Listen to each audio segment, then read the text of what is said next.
Hi guys, so today I wanted to show you how to assemble your Aussie Health Co enema bucket kit.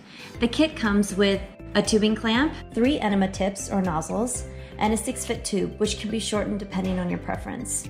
This is the longer flared colonic tip for deeper cleaning. This is the more traditional PVC tip. And then you have the softer non-toxic silicone tips that come with the connector piece. The tubing comes with a clamp already attached, but before you connect the tubing to the bucket, I'm going to show you how to properly set up the clamp to ensure that it functions properly. Slide the clamp off of the tubing. Bend the shorter side of the clamp down several times.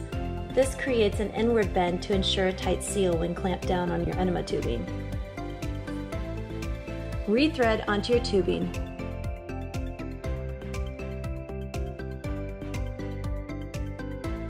To utilize the clamp, simply push down on the top of it until it clicks and stops the flow of liquid.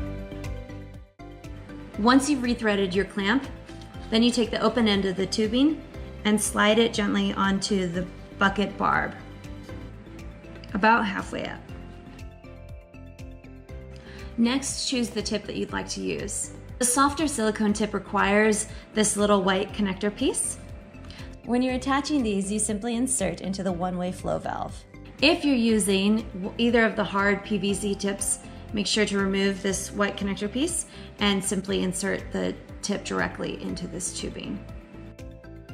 It's important to note that while this bucket is 304 grade stainless steel, it does need to be properly maintained to avoid any surface rust that may occur due to oxidation. To learn how to properly maintain your bucket, check out our video on how to maintain and clean your enema kit on our Aussie Health Co YouTube channel.